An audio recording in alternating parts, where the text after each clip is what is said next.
پاکستان کا اسرائیل کو جنگی جرائم پر کٹہرے میں لانے کا مطالبہ، اقوام متحدہ میں اسرائیل کی رکنیت معطل کرنے کی تجویز کی حمایت۔ وزیر اعظم شہباز شریف نے قطر میں عرب اسلامی سمٹ سے خطاب میں کہا کہ اسرائیل کے توسیع پسندانہ عزائم روکنے کے لیے عرب اسلامک مشترکہ ٹاسک فورس کا قیام ناگزیر ہے۔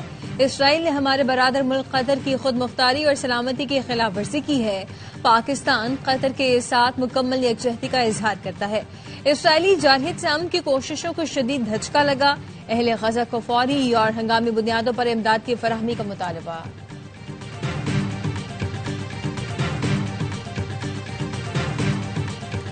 قطر میں عرب اسلامی ہنگامی سربراہی اجلاس کا مشترکہ اعلامیہ جاری۔ قطر پر اسرائیل کے بزدلانہ اور غیر قانونی حملے کی شدید الفاظ میں مذمت۔ اجلاس کے شرکاء کی قطر کے ساتھ مکمل اظہار یکجہتی اور جوابی اقدامات کی حمایت۔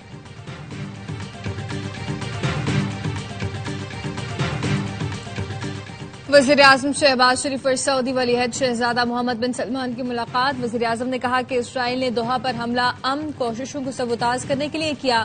امت کو متحد کرنے پر محمد بن سلمان کی قیادت قابل تحسین ہے۔ محمد بن سلمان نے کہا کہ وزیر اعظم شہباز شریف کے دورہ ریاض کا بے صبری سے منتظر ہوں۔ پاکستان کی UNO اور OIC میں فعال کوششیں قابل قدر ہیں۔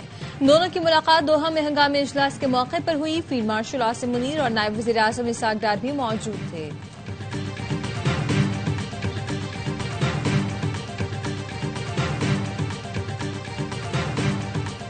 اور وزیر اعلیٰ پنجاب مریم نواز کا مظفر گڑھ کے علاقے علی پور کا دورہ۔ مریم اورنگزیب نے وزیر اعلیٰ کو ریسکیو اور ریلیف سرگرمیوں پر بریفنگ دی۔ مریم نواز سیلاب متاثرین سے ملی، مسائل دریافت کیے، بچوں میں تحائف تقسیم کیے۔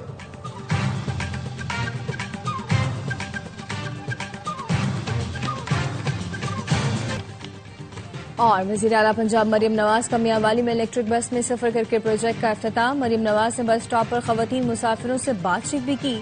کہا خواتین کا کہنا تھا کہ خوبصورت بس میں سفر کرنا خواب کی طرح لگتا ہے۔ میاں والی الیکٹرک بس کی سہولت حاصل کرنے والا پنجاب کا پہلا ضلع بن گیا۔ مودی سرکار کی گندی سیاست کھیل بھی گدلا کرنے لگی۔ پاکستان کا میچ ریفری کو ہٹانے تک ایشیا کپ کے بقیہ میچ نہ کھیلنے کا فیصلہ۔ پاکستان نے ICC سے اینڈی پائیکرافٹ کو ایشیا کپ سے ہٹانے کا مطالبہ کر دیا۔ ICC اور MCC کو خط میں بتایا۔ اینڈی پائیکرافٹ نے کپتان سلمان آغا سے کہا ٹاس کے موقع پر ہینڈ شیک نہیں ہوگا۔ پاکستان میڈیا مینیجر سے کہا یہ سب ریکارڈ نہیں ہونا چاہیے۔ میچ کے اختتام پر مینیجر نوید اکرم چیمہ نے ٹورنامنٹ ڈائریکٹر اینڈریو رسل سے تحفظات کا اظہار کیا تو جواب ملا بھارتی بورڈ سے ہدایات ملی اور پھر کہا یہ اصل میں بھارتی حکومت کی ہدایات ہیں۔ چیئرمین PCB محسن نقوی نے ایکس پر پیغام میں لکھا ICC قوانین کی خلاف ورزی پر میچ ریفری کو فوری طور پر ہٹایا جائے۔ میرے لیے پاکستان کی عزت وقار سے بڑھ کر کچھ نہیں۔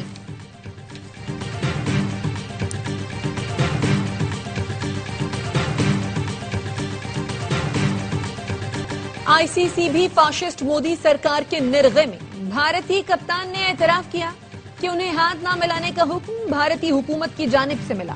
سوریا کمار یادو نے میچ کی پریس کانفرنس میں سیاسی باتیں کی۔ کیا ICC کھیل میں سیاسی مداخلت کا نوٹس نہیں لے گا؟ عثمان خواجہ کو غزہ کے بچوں سے اظہار یکجہتی کرنے سے روکا۔ حکومتی مداخلت پر سری لنکن بورڈ کو معطل کیا۔ کیا بھارتی بورڈ کو ان معاملات میں استثناء حاصل ہے؟ بھارتی ٹیم نے ICC کوڈ آف کنڈکٹ کی خلاف ورزی بھی کی۔ ICC اسپرٹ آف کرکٹ کے مطابق میچ کے بعد حریف ٹیم اور امپائر سے ملنا ہوتا ہے، لیکن بھارتی ٹیم ڈریسنگ روم میں چھپ گئی۔ پنجاب میں سیلاب کی تباہ کاریاں، M5 موٹر وے میں شگاف پڑ گیا، سیلاب زدگان کی مشکلات برقرار۔ علی پور میں ریسکیو آپریشن کے دوران کھیتوں سے 9 لاشیں ملی، ڈوب کر جاں بحق ہونے والوں میں خواتین اور بچے شامل۔ علی پور میں امداد کے لیے بلکتے متاثرین کھلے آسمان تلے بیٹھے ہیں۔ جلال پور بھٹیا میں کچے مکان بہہ گئے، پکے گھروں کی دیواریں بیٹھ گئیں۔ وزیر اطلاعات پنجاب عثما بخاری کہتی ہیں کہ سیلاب متاثرین کی آباد کاری بڑا چیلنج ہے۔ نقصانات کا تخمینہ لگایا جا رہا ہے۔ سروے مکمل ہونے کے بعد مریم نواز جلد ریلیف پیکج کا اعلان کریں گی۔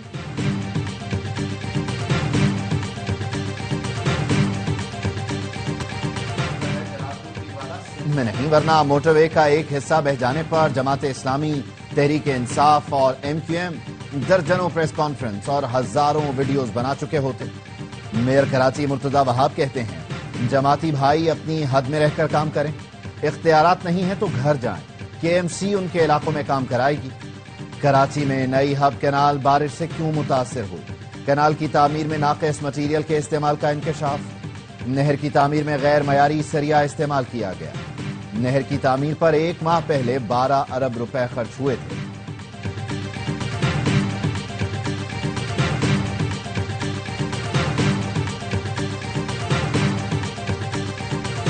دریائے سندھ میں گڈو بیراج پر اونچے درجے کا سیلاب، پانی کی سطح مسلسل بلند، بہاؤ 6,35,759 کیوسک ریکارڈ کیا گیا۔ دریائے سندھ کا پانی حفاظتی بندوں سے ٹکرا گیا۔ کنکوٹ میں کچے کے سینکڑوں دیہات پانی کی لپیٹ میں آ گئے۔ سکھر بیراج پر بھی پانی کے بہاؤ میں اضافہ، 5,38,916 کیوسک ریکارڈ کیا گیا۔ کوٹری بیراج پر بھی پانی کی سطح 2,78,000 سے زائد ریکارڈ کی گئی ہے۔ پاکستان نے اسلامی نیٹو بنانے کی تجویز دے دی۔ وزیر خارجہ اسحاق ڈار نے الجزیرہ کو انٹرویو میں کہا مسلم ملکوں کو مشترکہ فورس بنانی چاہیے۔ ایٹمی پاکستان بطور امت مسلمہ کے رکن اپنی ذمہ داری نبھانے کو تیار ہے۔ پوری دنیا کے مسلمانوں کی نگاہیں آج کے اجلاس پر ہیں۔ کوئی روڈ میپ نہ دیا گیا تو یہ افسوسناک ہوگا۔ عالمی امن کے دشمن اسرائیل کے خلاف مسلم حکمران یک زبان۔ قطر میں مسلم ملکوں کے سربراہان کی بیٹھک، دوحہ پر اسرائیلی جارحیت کی مذمت۔ امیر قطر نے خطاب میں کہا کہ مذاکراتی فریق کو نشانہ بنانا مذاکرات ناکام بنانے کے مترادف ہے۔ اسرائیل سے بات چیت کی کوئی گنجائش نہیں۔ نیتن یاہو کا خواب خطرناک فریب ہے۔ ترک صدر طیب اردوان نے کہا اسرائیل کو انصاف کے کٹہرے میں لانا ہوگا۔ ترکی برادر اسلامی ملکوں سے دفاعی صلاحیتوں کے اشتراک کو تیار ہے۔ اسلامی دنیا کو ترقی کے شعبوں میں خود کفیل ہونا ہوگا۔ ایرانی صدر نے کہا قطر اور ایران پر اسرائیلی حملے اچانک نہیں بلکہ پالیسی کا حصہ ہیں۔ مسلمان ایک جسم کی مانند ہیں، ہمیں یکجا رہنا ہوگا، صرف مذہب نہیں انسانیت کی بنیاد پر بھی یکجہتی دکھانا ہوگی۔ قطر سے امریکہ کے خاص تعلقات ہیں۔ صدر ٹرمپ نے اسرائیل کو متنبہ کر دیا۔ یروشلم پوسٹ کا کہنا ہے ٹرمپ نے اسرائیل پر واضح کر دیا قطر نہ صرف امریکہ بلکہ خطے میں امن قائم کرنے کی کوششوں کا ایک اہم شراکت دار ہے۔ حماس کے خلاف کارروائیاں ضروری لیکن اسرائیل سوچ سمجھ کر قدم اٹھائے۔ ایسے اقدامات امن عمل اور مشترکہ مفادات کو نقصان پہنچا سکتے ہیں۔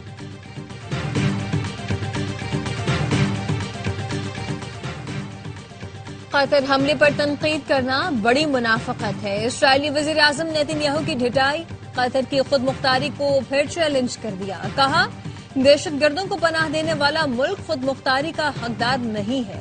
حماس رہنماؤں کو مار نہیں سکے مگر پیغام واضح ہے۔ امریکی وزیر خارجہ نے نیتن یاہو کے ساتھ پریس کانفرنس میں اسرائیل کو بھرپور حمایت کا یقین دلایا۔ کہا کہ امن قائم کرنے کے لیے حماس کا خاتمہ ضروری ہے۔ فلسطینی ریاست تسلیم کرنے سے حماس مزید حوصلہ پکڑے گی۔ قطر حملے کے بعد امریکہ کی توجہ اگلے مرحلے پر مرکوز ہے۔ پاک چین دوستی کی دنیا بھر میں کوئی مثال نہیں۔ دونوں ملکوں کے تعلقات مضبوط بنیادوں پر استوار ہیں۔ چیئرمین پیپلز پارٹی بلاول بھٹو کا چین کی یونیورسٹی میں خطاب، کہا سی پیک پاک چین دوستی کا عملی ثبوت ہے۔ پاک چین دوستی کی میراث آئندہ نسلوں کو منتقل کرنا ہے۔ صدر زرداری کا خاتون اول آصفہ بھٹو اور بلاول بھٹو کے ہمراہ شنگھائی میں کمیونسٹ پارٹی کے پہلے نیشنل کانگریس میموریل کا دورہ، مہمانوں کی کتاب میں تاثرات قلم بند کیے۔ صدر آصف علی زرداری کا کہنا تھا صدر شی جن پنگ کے ویژن کی بدولت چین بڑی عالمی اقتصادی طاقت بن گیا۔ آئرن برادرز کے طور پر ہماری دوستی ہر شعبے میں ترقی کرتی رہے گی۔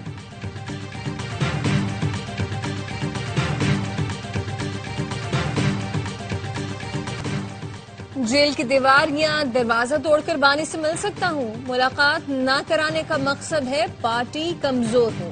وزیر اعلیٰ علی امین گنڈاپور کی اڈیالہ جیل کے باہر گفتگو، کہا نظام کا حصہ ہوں، بانی پی ٹی آئی سے ملنا ضروری ہے، ملاقات کر کے بانی کو حقائق بتا سکتا ہوں، بانی سے نہ ملنے پر سب سے زیادہ نقصان میرا ہو رہا ہے، تنقید بھی مجھ پر ہو رہی ہے۔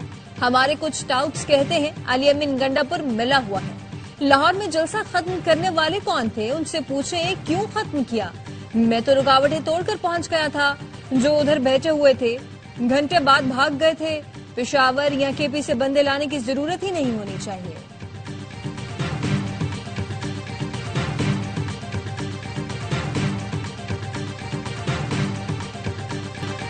بھارتی اسپانسرڈ دہشت گردوں کے خاتمے کے لیے خیبر پختونخوا میں سیکیورٹی فورسز کی کامیاب کارروائیاں، 31 خوارج جہنم واصل۔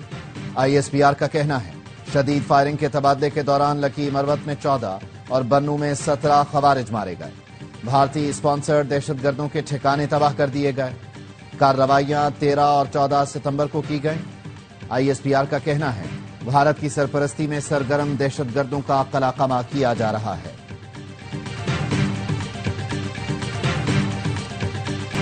اسرائیل نے غزہ میں مزید 53 فلسطینیوں کو شہید کر دیا۔ اسرائیلی بمباری میں 16 عمارتیں تباہ، 7 افراد غذائی قلت سے دم توڑ گئے۔ غزہ کے لیے امداد لے جانے والے سمود فلوٹیلا میں یونان سے بھی 2 کشتیاں شامل ہو گئیں۔ 44 ملکوں کے 800 سے زیادہ رضاکار کشتیوں میں سوار ہیں۔ پاکستان سے سینیٹر مشتاق احمد خان بھی بحری سفر میں شریک ہیں۔ اسلام آباد اور راولپنڈی کے درمیان جدید اور تیز رفتار ٹرین چلانے کا فیصلہ۔ وزیر داخلہ محسن نقوی اور وزیر ریلوے حنیف عباسی کی زیر صدارت اجلاس، طلال چودھری بھی شریک ہوئے۔ منصوبے سے جڑواں شہروں میں ٹریفک کے دباؤ میں کمی آئے گی، وقت اور ایندھن کی بچت ہوگی۔ آئندہ ہفتے فریم ورک معاہدے کو حتمی شکل دے کر دستخط کیے جائیں گے۔ حنیف عباسی نے کہا ٹرین سے دونوں شہروں کے درمیان سفر صرف 20 منٹ میں طے ہوگا۔ محسن نقوی بولے منصوبہ وزیر اعظم شہباز شریف کے ریلیف ویژن کا عکاس ہے۔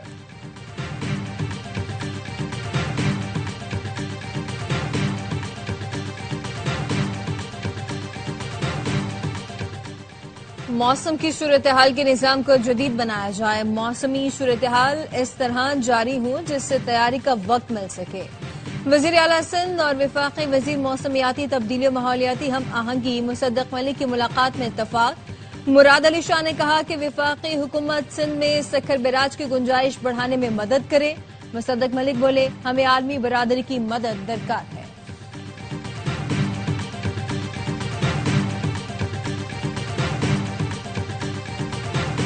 مظفر گڑھ کی تحصیل علی پور میں سیلاب متاثرین نے ریلیف کیمپ پر دھاوا بول دیا۔ وزیر اعلیٰ پنجاب مریم نواز نے ریلیف کیمپ کا دورہ کیا۔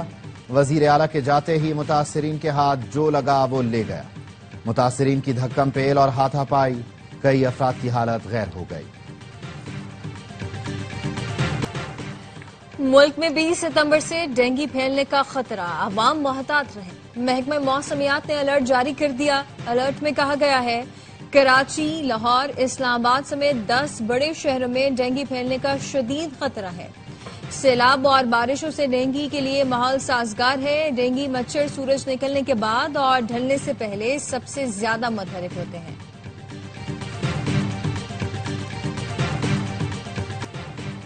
اے آر وائی ڈیجیٹل کی رمضان ٹرانسمیشن کے چائلڈ اسٹار عمر شاہ کی ڈی آئی خان میں تدفین۔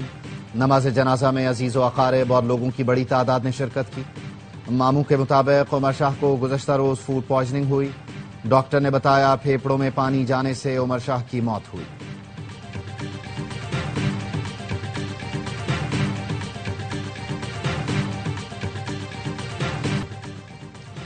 گورنر سندھ کامران ٹیسوری نے چین کے شہر شوزو میں بدر انرجی کا افتتاح کر دیا۔ شوزو کے میئر اور وزیر خزانہ کے ہمراہ فیکٹری کے پلانٹس اور لیتھیم بیٹریز کی تیاری کا معائنہ کیا۔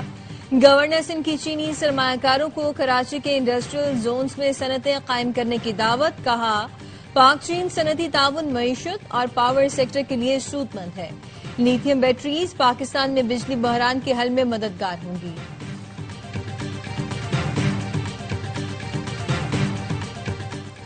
لڑکیوں میں سرویکل کینسر سے بچاؤ کی قومی مہم کا آغاز۔ مہم 27 ستمبر تک جاری رہے گی۔ خاتون اول آصفہ بھٹو نے مہم کو پاکستان کے لیے سنگ میل قرار دیا۔ پیغام میں کہا سرویکل کینسر وہ واحد کینسر ہے جس سے ویکسین کے ذریعے بچاؤ ممکن ہے۔ والدین سے اپیل ہے وہ یقینی بنائیں 9 سے 14 سال کی بیٹیوں کو سرویکل کینسر کی ویکسین ضرور لگے۔ ایشیا کپ میں آج ڈبل ہیڈر، سری لنکا اور ہانگ کانگ کے درمیان دبئی میں مقابلہ جاری۔ ہانگ کانگ نے سری لنکا کو 150 رنز کا ہدف دے دیا۔ نزاکت خان کی 50، آنچر رات کے 48 رنز۔ پہلے میچ میں UAE نے عمان کو 42 رنز سے ہرا دیا۔